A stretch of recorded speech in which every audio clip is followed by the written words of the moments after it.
praying for patience on my mission. I'm a woman with ambition. I'm exquisite, never timid. I'm about what I say. I'm about to make my own decisions. I'm about my business, and I'm trying to live out my visions. Turn my dreams into reality. Dreams been getting kind of trust your friends no more. Hey y'all, how y'all doing?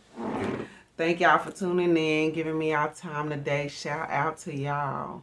Y'all are amazing. Thank you so much for your time. So I'm going to be bringing to y'all some information about me. This is going to be like a little mini series. I'm going to do like a 20-minute video about each segment of my life, you know, to give everybody an idea of who I really am, where I come from, and, you know, why I feel the way I feel about certain things, and, you know, how I come to be who I am today. So if you follow me on Facebook mainly, you may see that I might share some views that not too many people agree with, and I might, stir up a little controversy, and that's never my intention. So that's why I decided to do this, because I've been made aware that my delivery comes off or comes from a place where people think I'm better than people. And I never want to come off of a place like that, because I am so far from that person. I never think I'm better than people in the manner of, I'm going to just set up and talk down on people. Whenever I say things, like whenever I put things out there of why we should do things better, it's because I've experienced the consequences of doing these things the wrong way. And so I want to give y'all a little insight about what has driven me to be, the person I am today. So first, I'm going to start with my childhood, let y'all know where it all started and how my fire just was fueled from the very beginning. So first, cut to small talk. I do a lot of talking, so if I have a little side conversation here and there, please engage with me. Be mindful. Don't be afraid to comment below. Please tell me what y'all think. Put y'all input in. I'm open to constructive criticism of whatever. I don't break easy. I'm not soft like that. No more. So let me know what y'all think about everything below, and please stay tuned for the rest that's gonna come. So first of all, I'm 28 years old today. I'm from a little small town in Texas called Wichita Falls. It's like right underneath Oklahoma. And hey y'all, this is just an insert because I definitely have to clear up the room on the ugly statements that I'm making about myself. So I do not want anybody to feel like if you black, dark skinned, chubby, or with short hair, that means you ugly. That definitely is not what I'm saying. Back in the day, they had a standard that they thought was pretty.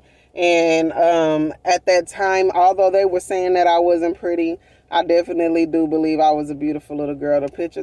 Don't feel like you're ugly or you're not beautiful because you don't look up to nobody else's standard.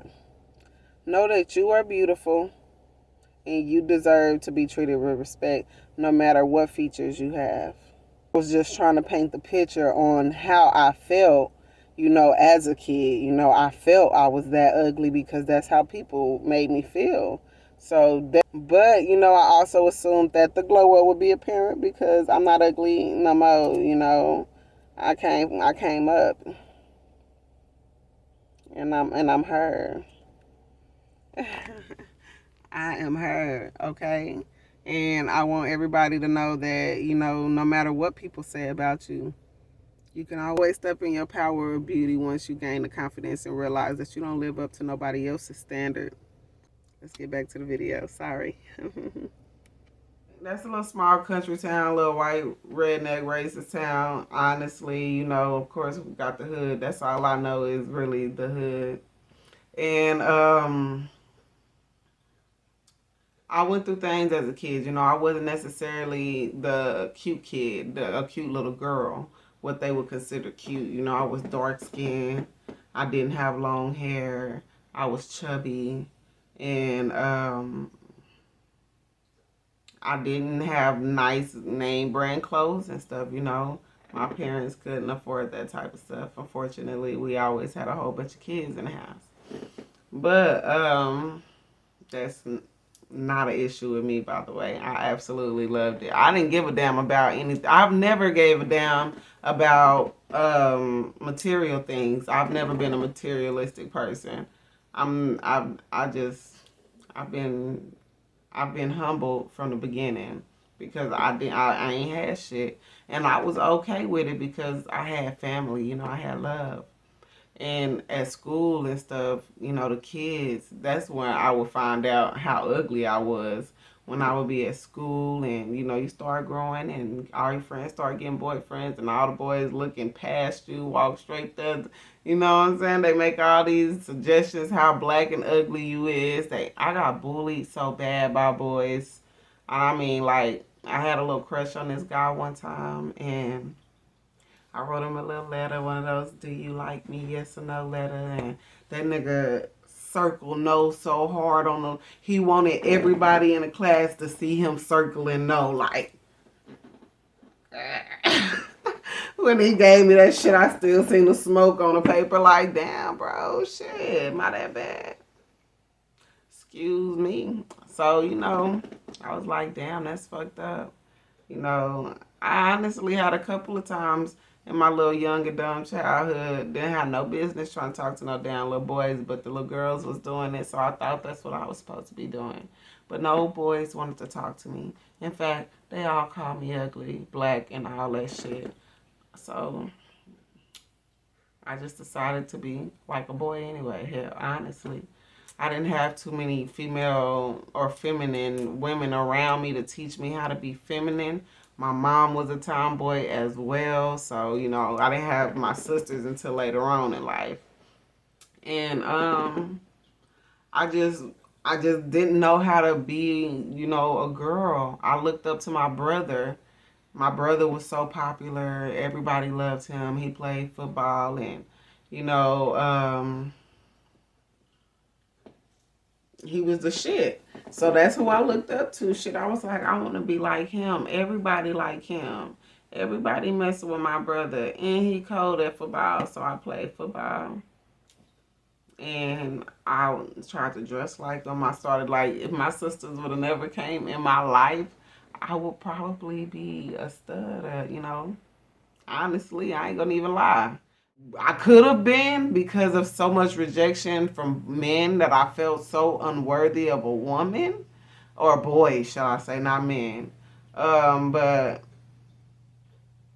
it was definitely, you know, not having the feminine training, you know, looking up to my brother. I'd have been dressing like a boy for sure, but I've never been attracted to women. I admired my brother and I wanted to be just like him. And because I didn't know how to be feminine. I had nobody to teach me, and the boys didn't want me. So what the hell was it gonna do for me? Hell, I was just like, fuck it. Hell, I ain't give a damn. Self-esteem was through the flow. So you know, I got bullied bad. It was a group of girls that just bullied me senseless. They would walk past me, all of them, just through. And I'm just sitting there eating my breakfast, minding my business, and they all walk past me and just push my head as hard as they can, pull my hair, slap me upside my head. And it's a group of them, so I can't do nothing. So I just got to sit here and take their shit. And I never really told my mom or nobody about it, you know. So I would just go through it. And nobody would help me. Nobody would defend me.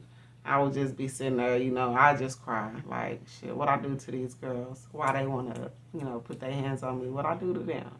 I don't even know them, but I knew there was the cool girls. And I did know that I wanted to be their friends. And they just wanted to bully me. For what? I don't understand. But even that got me with a complex today to where I don't even like meeting women. You know what I'm saying? Like I have this shield up to where I don't even want female friends because it's just scary because women are dangerous.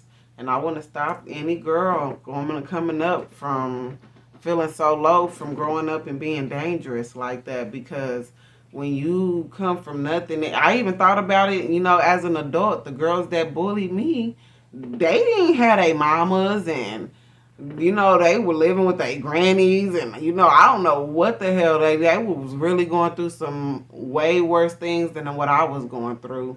But as a kid, I didn't understand that, so of course it bred hate in me for women at some point in my life. Yeah, I got bullied bad. Then no boys want me. I was black. I was ugly, and I felt it. I felt it. Nobody liked me. So I felt as a kid for no fucking reason. I ain't do shit to nobody. It was so many people that was messy, that got fights started all the time, that was talking about everybody. I ain't never participated in messy shit because I don't get down like that. I don't talk. And I got picked on. And you gotta understand, when people see the God in you, that's the type of shit they'll do to you. And, you know, I thank God for it because it built character in me. And I thank God for allowing me to understand, that it really wasn't them girls personally. I was low, depressed, without femininity. I was ugly. I felt it. Then no boys want me. I couldn't step in my power. I got chased down all the time. It was actually a guy that I used to fight all the time. He the one that really brought me out of the being bully stage. And like once I was ready to start fighting no more. So at the time, I started hanging around with a group of people. My cousin was a popular girl, so she was already hanging with the crowd. So I just started kicking it with her and her friends, and in the midst, I gained friends. I guess you could say that. But I was still just a homie. I was never under the impression anybody was ever attracted to me. Even the guy who took my damn virginity, I had the biggest crush on this guy. I mean, the biggest crush on this guy. And he told me he was embarrassed because all his homies considered me the black and ugly girl, the big bub gorilla girl. I wasn't feminine. I was big, black. I played football with the boys, and they didn't. Nobody perceived me as the type of girl that you're supposed to have make a girlfriend. And but he could take my virginity. You know what I'm saying? But I was low. I was real low.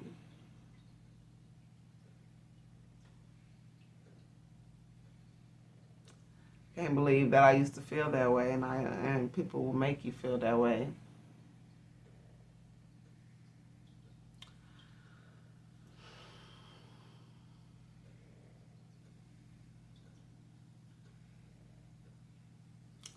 So going through that as a young girl, the way it made me feel, I would say, I just felt alone. I just wanted to be accepted. I just wanted people to like me.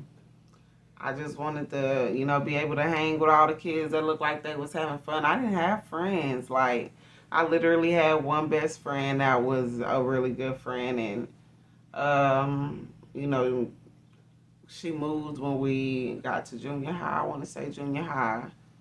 And once she moved, that was all the positivity I had and friends in my life. The rest of my friends, I love them dearly, but hell, we was in the gutter. Damn it, we was in the trouble.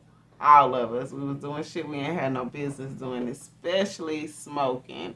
That was my big thing. Definitely, sex was definitely something we shouldn't have been doing, but the thing that I got in trouble for most was smoking. I love to smoke for no fucking reason, just because I was exposed to it, and I was exposed to that in the home. And just at first it was to feel cool until it became a habit I couldn't break. And that shit is so wild. It be in your own house, you have to be careful. But it made me feel like, I just wanted to do whatever the cool people was doing. So You know, even with losing my virginity, I would have never did it if my friends wasn't talking about it, or not even my friends. Honestly, it was just some girls I was around. They was on the A team volleyball, the cool girls, and I just heard all them talking about it and praising it and how good it is and yeah, that bullshit. And I was just like, I want, I was so uneducated about everything. And even when a nigga took my virginity, I didn't even know what I was supposed to be feeling. I was like, what I'm supposed to do?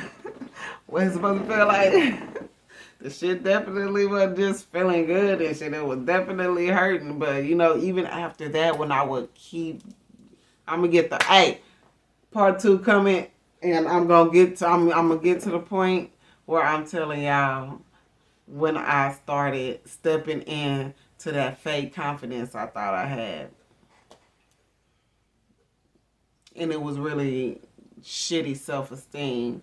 It was really me just doing anything anybody I thought was cool would want me to do so that they would fuck with me. You know what I'm saying? Like, I can't believe I got to the point in my life where I would just do anything to be accepted, and